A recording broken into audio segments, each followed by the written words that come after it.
back, and I'm really excited to be talking to you today about one of the most enigmatic passages in the entire Bible. Yeah, I would agree with that. I would agree with that. And there's nothing I'd rather be doing on a beautiful day than talking about Torah together with you, Ellie. Absolutely. So we're going to be talking about Exodus 4:24. We may read a little bit before that just to get us set up in the story. But before we start reading, Max, tell me a little bit about, because we're kind of jumping into the middle of the Moses story. So why don't you give our audience a little bit of sort of background as to who the character is and where we are in the story? Totally, yeah. So, right, Moses, who will end up leading the Israelites out of Egypt, grew up in Egypt, fled, was called by God to come back. There's a lot of conversations with God. And now, at the point we're at in the story, Moses is actually going back with his wife Zipporah and his son. And we'll talk about this a little. We have some evidence that he has two sons. There only seems to be one in this story, but we know that Moses is traveling from Midian, a land sort of in the distance from Egypt, back to Egypt with his wife and son. Okay, so Exodus 4:19. Vayomer Hashem el Moshe b'Midian, lech shuv Mitzrayim, ki metu kol ha'anashim ha'mevakshim et nafshecha. The Lord said to Moses in Midian, "Go back to Egypt, for all the men who sought to kill you are dead." Vayikach Moshe et ishto ve'et banav, vayarkiveim al hachamor, vayashav arza Mitzrayim, vayikach Moshe et mateh ha'Elohim biyado. So Moses took his wife and sons, mounted them on an ass, and went back to the land of Egypt. And Moses took the rod of God with him. Now, note before we move on that the words ve'et banav are in plural in this verse. Yeah. Right. So one of the questions that we want to track is, are there inconsistencies even within this narrative unit? And might that represent maybe multiple original narrative units? Right. And the first thing to flag is that we have sons in plural here at this point in the narrative. Yeah. Vayomer Hashem el Moshe belechtecha lashuv Mitzrayma re'eh kol hamuftim asher samti biyadecha va'asitam lifnei Paro va'ani achazek et libo ve'lo yishalach et ha'am. And the Lord said to Moses, "When you return to Egypt, see that you perform before Pharaoh all the marvels that I have put within your power. I, however, will stiffen his heart so that he will not let the people go." Right. So he's telling Moses, you're going to be a bit of a red herring for me here. Ve'amarta el Paro, ko amar Hashem b'ni b'chori Yisrael. Then you shall say to Pharaoh, "Thus says the Lord, Israel is my firstborn son." Va'omar elecha shalach et b'ni v'yavdeni v'tima'en l'shalcho hine anochi horeg et bincha b'chorecha. I have said to you, "Let my son go, that he may worship me," yet you refuse to let him go. Now I will slay your firstborn son. Okay, so all of this is kind of the lead up to the enigmatic passage that we're going to be focusing on today. And it seems sort of a straightforward story, right? God is sending Moses back to Egypt to do this thing, to confront Pharaoh. And now we get to our passage. Vayehi vaderech bamalon, vayifkeshehu Hashem vayivakesh hamito. At a night encampment on the way, the Lord encountered him and sought to kill him. Vatikach tzipora tzor, vatichrot et orlat bina, vataga leraglav, vatomer ki chatan damim atali. So Tzipporah took a flint and cut off her son's foreskin and touched his legs with it, saying, "You are truly a bridegroom of blood to me." Vayiref mimenu, az amra chatan damim lamulot. And when he, capitalized in the JPS translation, when he let him alone, she added, "a bridegroom of blood because of the circumcision." This is like, it's almost like an episode just dropped in the middle of another. I mean, the feeling of reading it, right, is that it's an episode that's been sort of dropped in the middle of the story. But there are so many questions here, down to like the linguistic level. Like, who are we talking about? So let's break down some of these. Yeah. Okay, so the fourth word of verse 24, right? So and it happened on the way at a encampment. Um, the God encountered him, Vaivgeshehu, and tried to kill him, Vaivikesh Hamito. So who is the him in that, right? So seemingly Moses, right? Moses is the main one who's implicated in this story, but the other possibility is his son, right? So God could be going after either Moses or his son, and we have a singular here, so it can't be sons.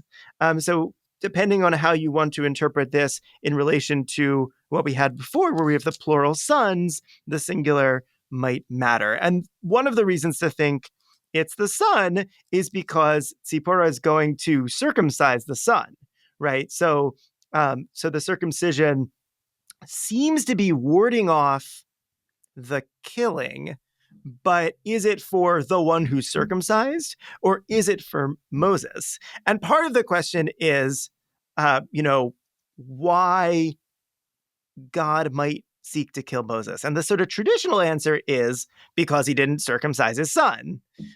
So that's a sort of general introduction. Ellie, I'm sure you have a lot to say. Yeah, no. I think this is all good. It's just so peculiar because God just told Moses to do something. Moses is following God's instructions. And out of nowhere, we hear that God wants to kill Moses. So like the first question, like without doubt of this passage is why is he wanting to kill him? He's apparently doing the thing he told him to do. He's going back to Egypt. He's just staying at a motel for a night. So like what's the deal here that God wants to kill him? And the end of the story seems to suggest that it has something to do with circumcising his son. But note also that we're only hearing about one son here. And earlier we heard that he had two sons, right? Mm-hmm. So right off the bat, this is incredibly peculiar. Like, why would God want to kill Moses? And then you're starting to wonder, like, maybe it's because maybe it has something to do with the murder of the Egyptian in Egypt.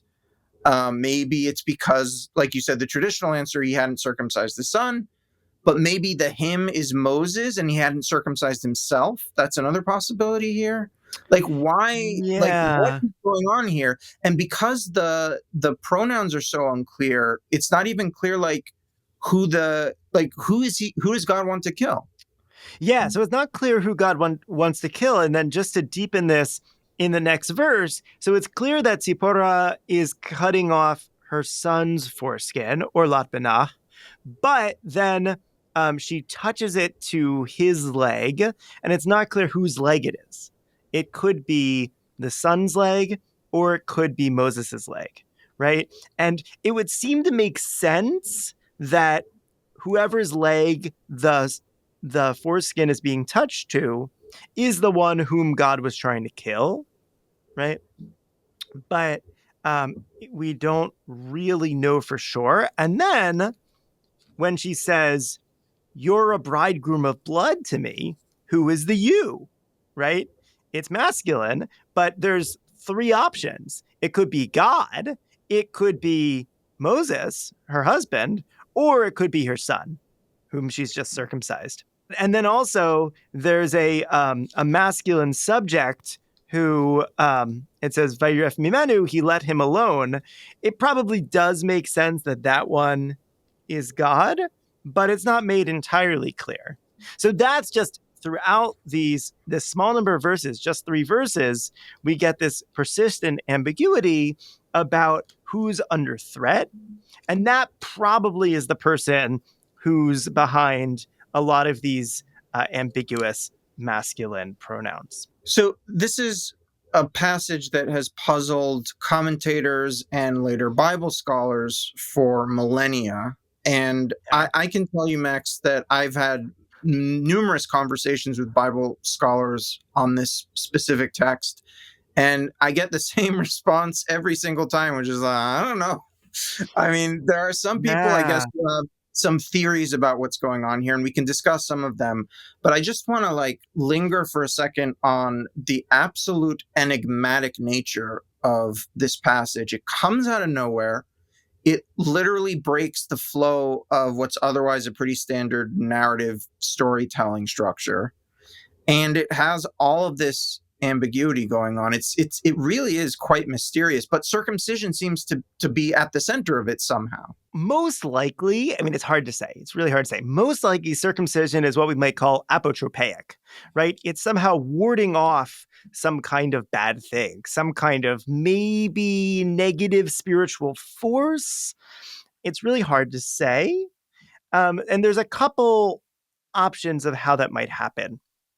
So, one is this idea, perhaps, that circumcision prevents being cut off from one's people or something like that. We had some of this when we were talking about Genesis 17. Maybe that could be represented by killing, right? That maybe someone who's not circumcised is seen as not able to be part of what will be a newly constituted people, the Israelites, with the Exodus. Another possibility is that, as we were noting before with the introduction to this story, where Pharaoh is talking about killing the firstborn Egyptians, another possibility is that the circumcision, and specifically the blood of the circumcision, is a substitute for the killing of the firstborn with regard to the Egyptians. And elsewhere in the Torah, we get the idea that the firstborn is consecrated to God in some way.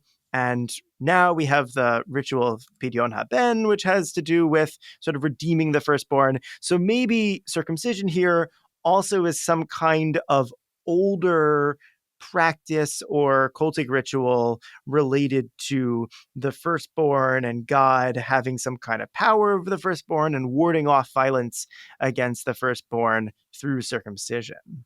So those are two possibilities, but neither of those really explains what the bridegroom of blood means. This passage has inspired some very bizarre interpretations also, and one that I want to raise just out of a point of interest here on this question of who was she addressing when she said the words is Claude Lévi-Strauss, who wrote an essay about this. And his claim is that the words that Zipporah were saying were in her son's name to the severed foreskin. Which, whoa! Yeah. Wow. Claude Lévi-Strauss, famous structuralist anthropologist, early 20th century. And he wrote this essay about this passage and trying to think about it from an anthropological perspective and talking about how the foreskin is the female part of the male organ. And so when she is talking, when Tzipporah is saying Chatan Damim Lamulot, she's addressing, she's like saying, talking to the foreskin in her son's name kind of thing. Wow, not a possibility I would have considered, but that's really interesting. Yeah.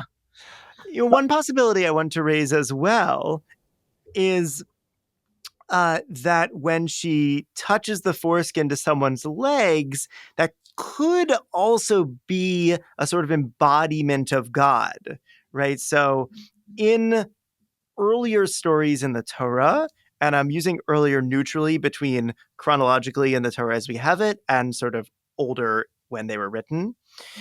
In older stories in the Torah, there doesn't seem to be much of a distinction made between God and sort of emissaries of God or angels, right? And so it's really notable that in this story, the subject of encountering and seeking to kill him, whoever he is simply God. It doesn't say a man like in the story of Jacob wrestling, and it doesn't say angels or emissaries or however we want to translate malach. And then it would kind of make sense that if there's some kind of like an embodied presence of God, that the way to get that embodied presence to leave you alone would be to touch it with the thing that's supposed to do the warding off. Let me see if I'm getting what you're saying right. So you're saying that she maybe touched the bloody foreskin to God's feet.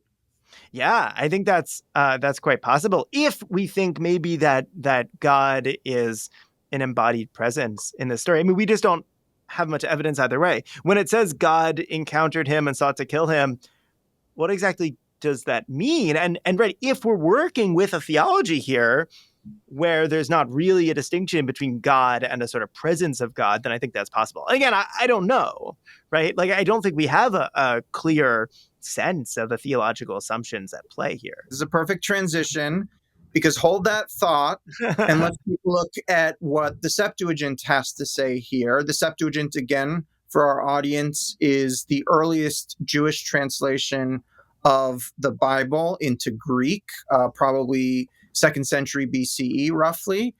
So what, Max, how does the Septuagint translate this passage into Greek? Egeneto den te hodo en teu catalumatai suneinte sen autoi angelos curiu kai esdete auton apoktenai. So that's 424.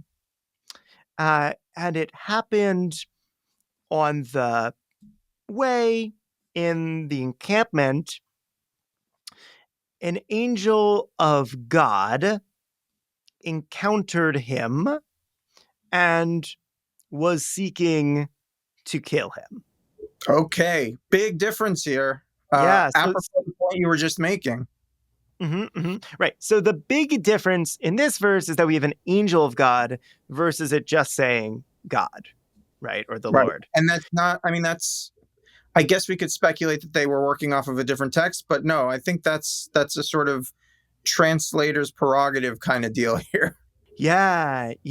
No. This seems like a really big difference. There's also a switch in the exact form of the verbs here between encountered and sought to kill. We might say was seeking to kill or something like that. So there's a possibility that this is kind of extended the process of trying to kill him, which might support the view that Moses was doing something wrong kind of in the long term by not circumcising his son. And there's actually one of the traditional interpretations, right, is that Moses had forgotten or had been delayed when he was leaving and didn't circumcise his son for that reason. So if you think that this is a thing that he was like kind of aware of or had intended to do or was negligent for not doing, then the Septuagint might provide you a little bit of support. All right, next verse. Kaila busa semphora psephon peri etemen tein acrobustian tu huiu autes kai pros episen pros tus podas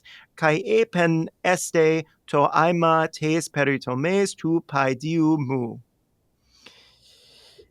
And Zipporah, who's a semphora in the Greek, taking a stone, right, a flint, circumcised the foreskin of her son.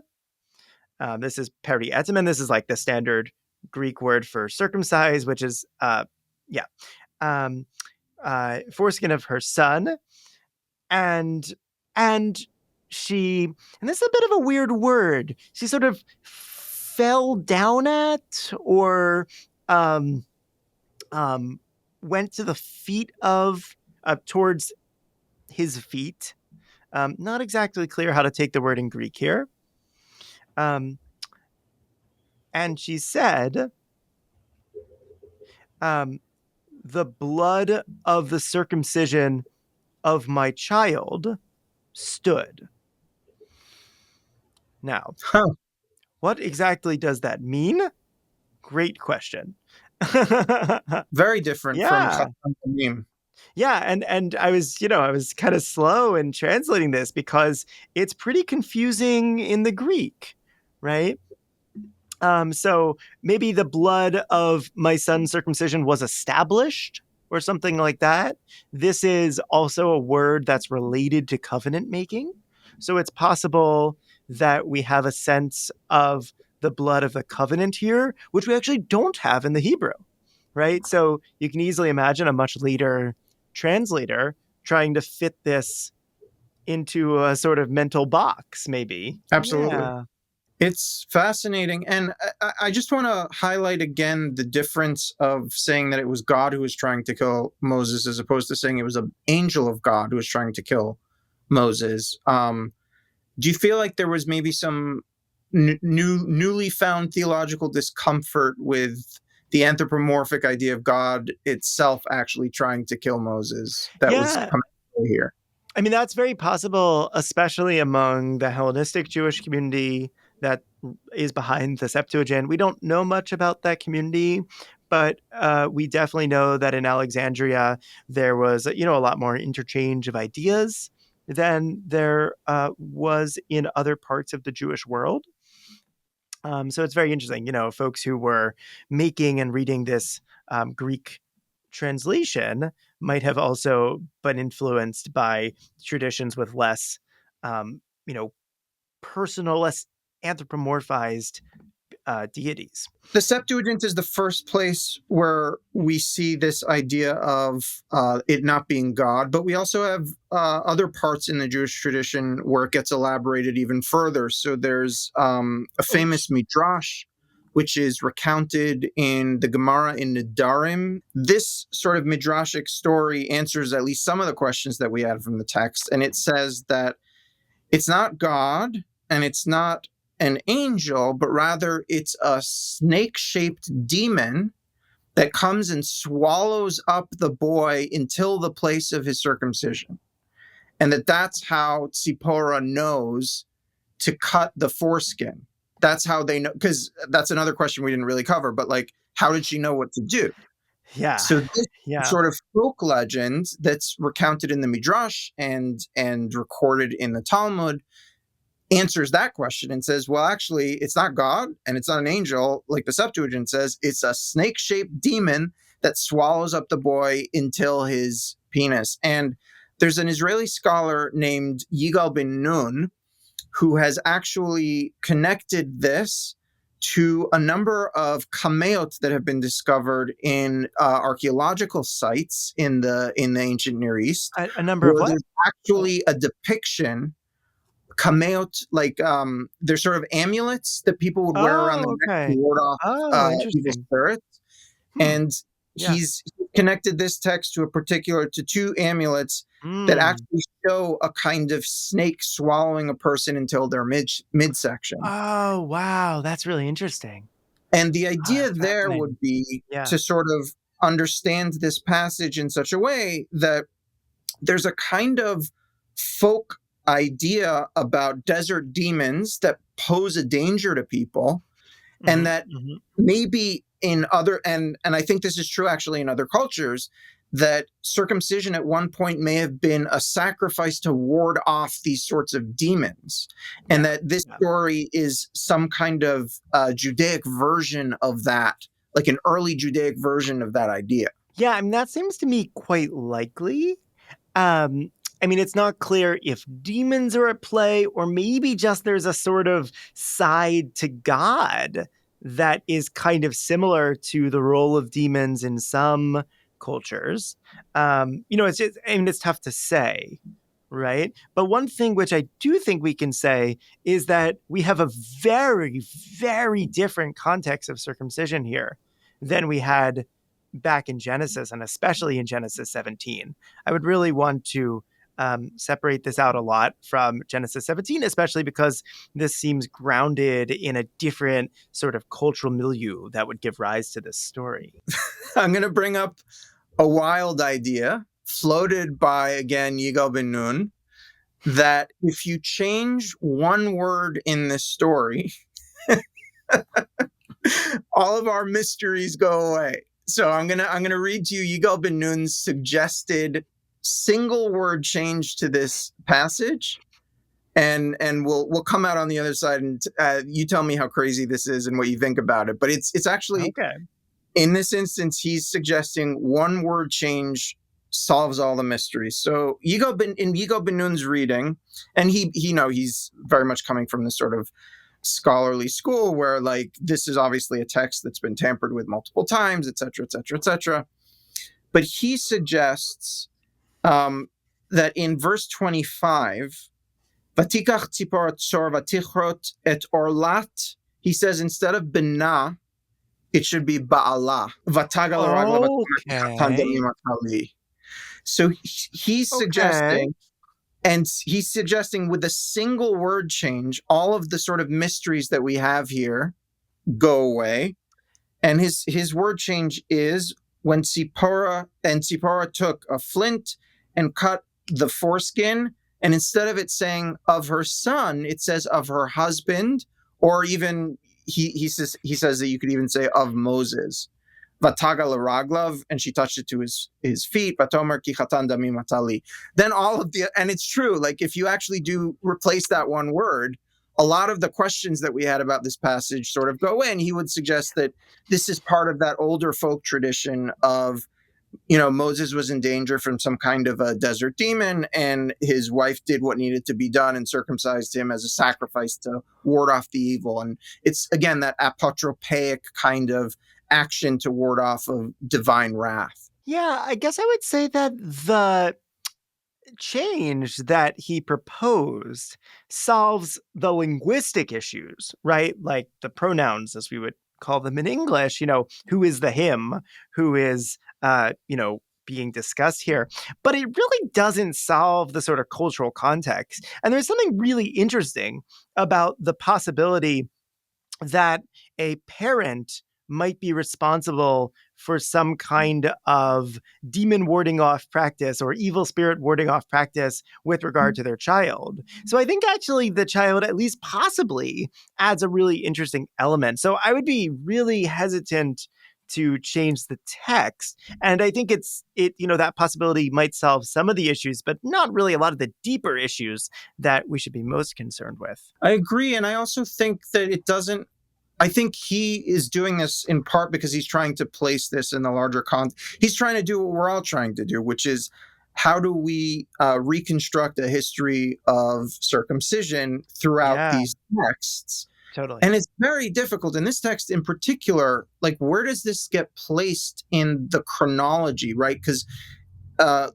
viewers will recall that in previous text studies, we talked about how infant circumcision is a relatively late addition to the canon of biblical sources and biblical authors. We talked about how the priestly source is really the source in the Bible where we really first see infant circumcision. Well, this is not a priestly source. I think that's fair to say. I don't think anyone's going to argue that. This is not their style. It's not their sort of, with the single exception of the fact that we're dealing with a child circumcision here. There's literally nothing else to connect this text to the priestly layer. So then the question becomes: is it earlier? Is it later?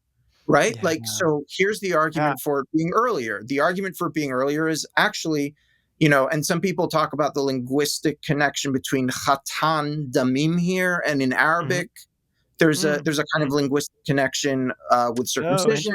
Yeah. And so the argument for this being an earlier text is that this is part of like a much earlier strata of circumcision where it was something that was done for grooms, right? That before you got married, you would get circumcised. So chatan damim is literally a bridegroom of blood because that was the time when it was being practiced. So that would be maybe the argument for it being earlier. The argument for it being later would be kind of what Yigal bin Nun is trying to argue, which is that in the original text before it was altered by later people, this was sort of to ward off evil or like a really early practice of like a desert safety ritual or something. And that the person, whoever changed the word that Yigal bin Nun thinks they changed, did it to sort of retroject the concept of infant circumcision back into a text where it didn't exist. But I see no way of adjudicating between these two. No, and as you noted before, we have no idea how old the son is when he's being circumcised here. One thing I want to mention as well is that we have no indication whether Moses is circumcised, right? So I just went back and checked, and it doesn't say if he's circumcised, right? So he's born to some Israelites and then is, sort of given up and is raised for a couple years by his mother, and then is sent off to the palace. And so, it's quite possible that he was circumcised then. We just don't know. The rabbis, though, in later tradition, really want to say that circumcision was kept throughout the slavery in Egypt. And there's just not really evidence of that in the actual biblical narrative. Maybe it's possible. We just don't know, right? And the rabbis consider this really important, right? I mean, correct me if I'm wrong, but they say that the reason that the Israelites were redeemed from slavery is that even when Pharaoh said to kill the newborn sons, they still circumcised the sons before the sons were killed. And there's also an idea elsewhere that, part of what was virtuous about the Israelites is that they kept circumcision for so long. And so, I think that like the contesting sort of the stakes of the Exodus narrative with regard to circumcision and trying to build a larger narrative of circumcision throughout Jewish history and throughout the Torah is a very old project, right? Very much dating back to the rabbis. And however you want to look at this text, I think something, if we're reading a little against the grain, that we can say is that Moses, for whatever reason, unclear, made the decision not to circumcise his son. Yeah. Which just let's linger on that for a second, because that's kind of remarkable. Moses is considered to be the greatest prophet of all times, right? Rabbinic caveats about Bilam aside, right? But he's considered to be a hugely important figure in the Jewish tradition. And this story, there is no way to read it. And we've talked about lots of different ways you can read this story. But there is no way to read this story in which Moses didn't decide not to circumcise his son, which is interesting. Yeah. I mean, I think it's likely that he just didn't know he was supposed to or something like that until this happens and reminds him, or really reminds Zipporah. But right, the fact that she does know to do the circumcision seems to maybe make it more likely that they had discussed circumcision or that she had some sense of circumcision. I mean, another possibility as well is maybe, so Zipporah comes from Midian, right? She's a daughter of Jethro, Yitro, the priest. Maybe there is a circumcision practice in Midian, and this story is somehow related to that, a circumcision practice that might have been different from what the Israelites were doing at the time. It's really hard to say. And to complicate matters even more, if we think about this historically and from everything we know, it's likely that the actual practice of circumcision came to the Judeans from the Egyptians. Right. Definitely. Yeah. That's true too. So that's also kind of a wrinkle in this story here, right? Because if Moses is being raised in the house of Pharaoh, it was sort of in Egypt, we know that this practice was done for the aristocracy and for the sort of wealthy Egyptians. So that would also make it really interesting that either and or Moses wasn't circumcised and he decided not to circumcise his son. Yeah, no, that's definitely possible. And the Torah is kind of invested in distancing Israelite practices from Egypt, right? In various ways, and there's also some stories after the Exodus where the people want to go back to Egypt and God's like really upset about this, right? So that's complicated. And also, I mean, it should maybe be noted that ancient anti-Semitic slanders, anti-Israelite or anti-Jewish slanders often tried to link the Israelites with Egypt, right? So this is not at all what's at play in this biblical narrative. But there's just an interesting aspect there with this whole sort of afterlife of, the association of the Israelites with Egypt. Philo of Alexandria, for instance, so about 2,000 years ago, responds to some of these slanders. Some people were saying, for instance, that the Israelites were cast out of Egypt because they were diseased, right?